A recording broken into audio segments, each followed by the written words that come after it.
Rahul Gandhi, Congress leader and one of opposition vices, has been disqualified as member of parliament. The action took place after a court found him guilty in a defamation case and he has been convicted for 2 years. Congress leaders across the country have protested against this move, and civil society members, intellectuals have also spoken against this decision to disqualify Rahul Gandhi.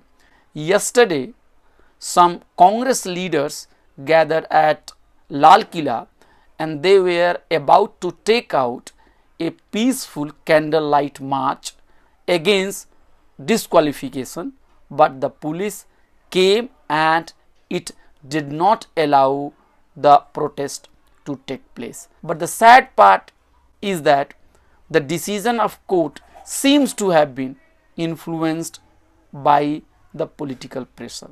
Look at the irony that a person who has referred to a few public figures who have been accused in corruption cases, that a statement is being presented as if that Rahul Gandhi has insulted a particular OBC community. But the same leader, the same political party making policies against OBC community, what are the demands, what are the main issues of the OBC community? Caste census, implementation of the reservations. These issues have never been taken up seriously by the ruling party. Even the Prime Minister has claimed that he belongs to the marginalized community, but his way of doing politics is Hindutva politics that has been always opposed to the interests of the lower caste, Dalits and OBC. The party with which he has been working has opposed Mandal agitation. It has opposed the politics of social justice, and instead of that it has promoted Hindutva politics, religious politics that is going to strengthen the ruling elites of the society. The upper caste and upper classes will be strengthened. If the Prime Minister is so concerned about the interests of the OBC community, he should have not privatized educational and public institutions. You know it very well that in private sectors there is no system of reservation. So all the public institutions are being destroyed, they are being privatized, and whatever little jobs which the OBC community might have got, that opportunity is being denied. But when Rahul Gandhi has spoken against few public figures who allegedly done acts of corruption, he has been called anti-OBC. At this moment, we need to oppose this authoritarian move by the ruling party. The disqualification of the Rahul Gandhi is a pointer to the fact that the ruling party has become threatened after the success of Bharat Jodo Yatra. Bharat Jodo Yatra has raised several issues, several other issues should have been raised. That disagreement is there. We know it very well that when Yatra was going on, the religious minorities were being attacked in Congress ruled state Chhattisgarh. But the way Rahul Gandhi has been disqualified as a member of parliament, the way he has been thrown out of his official residence as an MP, which he is entitled to get, it shows that the ruling party is not willing to tolerate any opposition to itself, particularly any criticism of the Prime Minister and his favorite businessman. Democratic forces must come together to oppose this severe attack on civil liberties, on the right to speak. People who have killed minorities, Dalits in communal violence and other caste related violence, they are not caught, they are not punished, they have not been convicted. But those who are speaking in the interest of the marginalized community, that person has been attacked, that person has been silenced. That how Delhi riots took place, who were giving slogans, Goli Maro Salo Ko, we know it very well, that who is responsible for hundreds of riots in this country. We know how people were killed in Gujarat, who demolished Babri Masjid.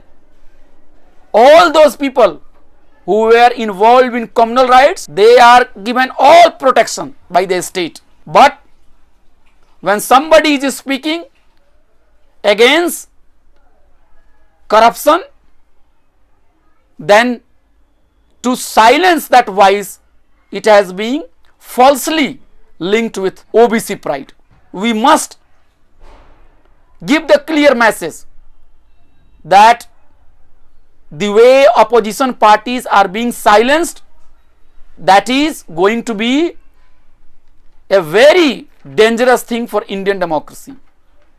If opposition party is in jail, what kind of democracy will be there in this country? Regime of undeclared democracy has exposed itself. Recently we have seen that how image of Maulana Azad was deliberately, by a political design, was erased by the Congress party, and when people started protesting, it was said that the party will look into this matter, but nothing has happened. Is it possible that the image of Rajiv Gandhi might have been erased? No, it is not possible.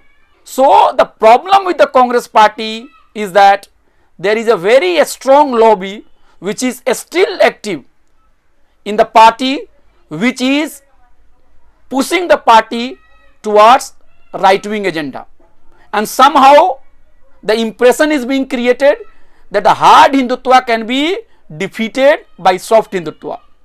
So the Congress parties are not taking up the issues of Dalits and minorities and the Muslims seriously. They are following the game of right-wing forces, and what is the net result? The party is losing the election, the cadre is inactive, and now its own leader has been disqualified for making a statement.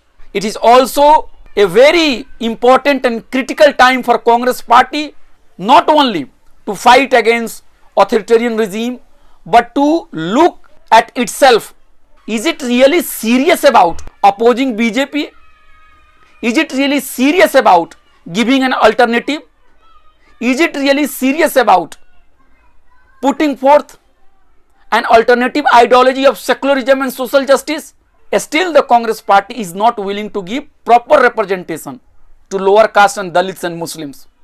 It is not ready to make a clear stand on temple issues, Ram temple issues, Article 370, reservation, EWS. Its leader are speaking in folk tongue. So see the predicament.